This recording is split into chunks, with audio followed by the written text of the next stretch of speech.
Virat international R&D foundation CEO అయినటువంటి వారు 1996 నుంచి స్వయం సేవకుగా ఉన్నారు. వారు కుకట్పల్లి భాగ్ సికింద్రాబాద్ విభాగ్కి బౌద్ధిక ప్రముఖ మరియు భాగ్యనగర్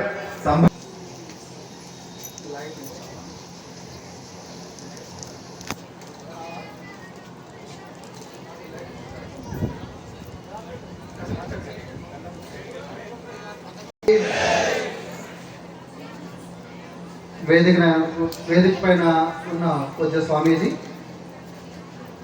ఈ కార్యక్రమ సభాధ్యక్షుడు, ఈనాటి హిందూ సమ్మేళనంలో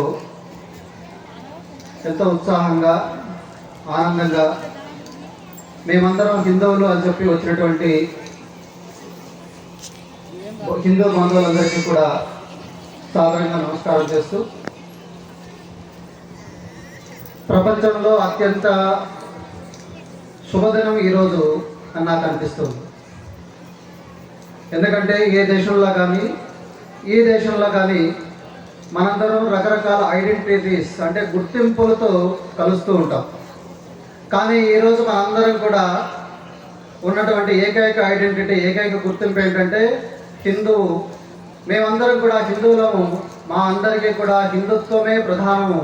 మాకు కులం లేదు, మతం లేదు, పార్టీ లేదు, మా ప్రాంతం కూడా సంబంధం లేదు అని చెప్పి అందరూ కూడా ఒక వేదికపైకి రావడం, ఒక కార్యక్రమంలో పాల్గొనడం అంటే కనుక ప్రపంచంలో ఇంతకంటే శుభదినం లేదు. కాబట్టి ఈ కార్యక్రమం నిర్వాహకులందరికీ కూడా మరొకసారి శుభాకాంక్షలు తెలియజేస్తున్నాం. జై బోలో భారత్ మాతాకి. అందరూ భారతీయులే కదా? ఎవరికైనా సందేహం ఉందా? సందేహం ఉంటే ఒకసారి చేయలేకుండా చూద్దాం ఎవరెవరికి ఉందో. మరి భారత్ మాతకి జై అన్నప్పుడు సరిగ్గా చేయలేపు భారత్ మాతకి జై చెప్పాలి. ఈసారి చెప్తామా? దాదాపు గంటన్నర నుంచి రకరకాల ప్రోగ్రామ్ చూస్తున్నారు, అలసిపోయిండో చెప్పినప్పుడు. జై బోలో భారత్ మాతాకి. ఎవరో వెనకాల సగం చేయలేపినట్టున్నారు, వాళ్ళు సగం భారతీయులు అయిపోతారు, జాగ్రత్తగా ఉండండి. ఈసారి జై బోలో భారత్ మాతాకి. జై శ్రీరామ్. రాష్ట్రీయ స్వయం సేవక సంఘం ప్రపంచంలోనే అత్యంత పెద్ద సంస్థ. ఈ సంగతి ఇక్కడ ఉన్న వాళ్ళందరికీ కూడా తెలుసు, ముఖ్యంగా పాలమూరు వాసులందరికీ. అంత పెద్ద సంస్థ 100 సంవత్సరాలు పూర్తి చేసుకొని 101వ సంవత్సరంలో మనం అందరం ఉన్నాం. 100 సంవత్సరాలు పూర్తి చేసినటువంటి ఒక సంస్థ యొక్క శక్తి, 100 సంవత్సరాలు పూర్తి చేసుకున్నటువంటి ఒక సంస్థ యొక్క విస్తీర్ణ, ఒక సంస్థ యొక్క అంతర్గతంగా ఉన్నటువంటి సిద్ధాంతం ఏంటి అని చెప్పి ఈరోజు ప్రపంచం మొత్తం చూస్తూ ఉంది.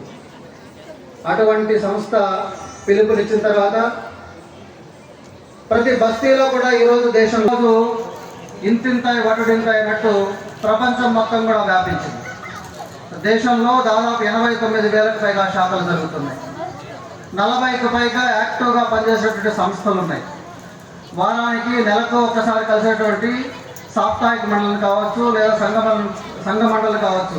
ఈ విధంగా సంఘ యొక్క విస్తీర్ణత ఏంటి, సంఘ యొక్క వ్యాప్తి ఏంటి అని చెప్పి ప్రపంచం మొత్తం కూడా చాలా శ్రద్ధగా చూస్తుంది ఈరోజు.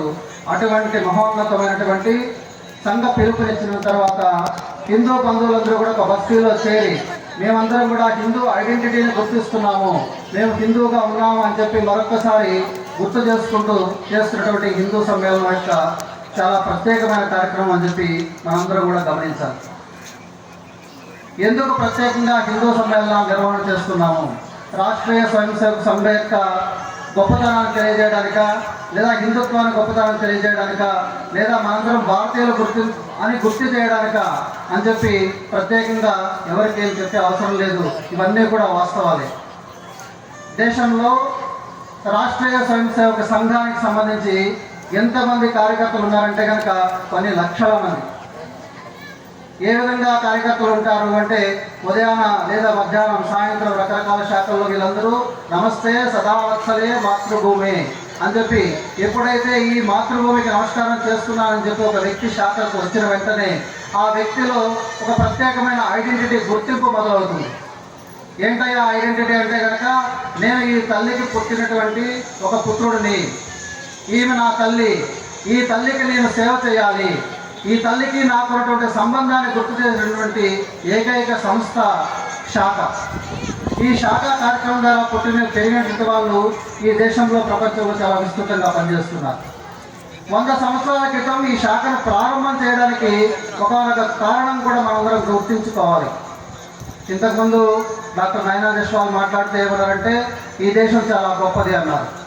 ఎంత గొప్పదంటే కనుక ప్రపంచంలో చాలా జాతులు అంతరించిపోయాయి, దేశాలు కనుమరుగైపోయినాయి, అయినా సరే ఈ భారతదేశము భారతదేశంగానే ఉండిపోయింది.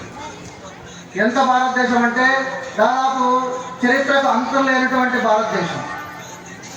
విష్ణు పురాణంలో ఏం చెప్తారంటే భారతదేశం గురించి ఇంతకుముందు వారు అన్నారు, ఈ భారతదేశం యొక్క కాల పరిమాణం ఏంటి, ఏ రకంగా మనం భారతదేశం ఉందని ఎవరు చెప్పారా అంటే కనుక విష్ణు పురాణంలో ఒక మాట రాశారేమని, ఉత్తరం యత్ సముద్రశ్చ హిమాద్రైశ్చ దక్షిణం వర్షం తత్ భారతం నామ భారతీయత్వ సంతతి.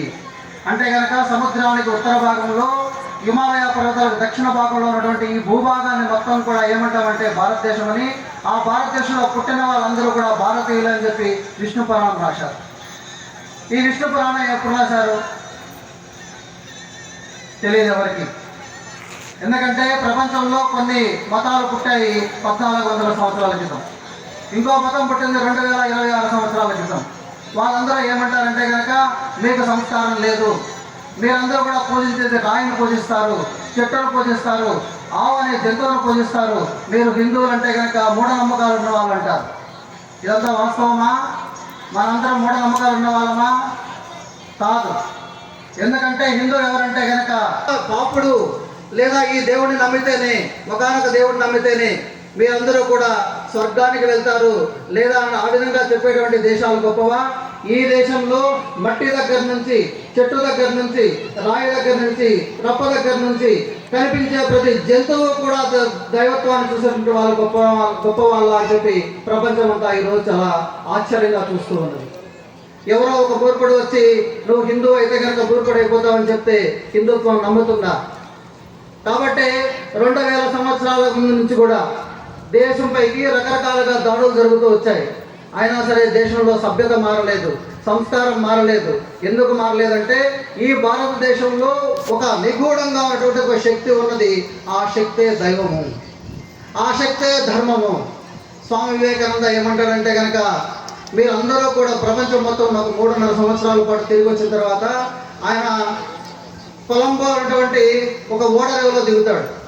దిగిన వెంటనే ఆయన 2 రకాల పనులు చేశాడు.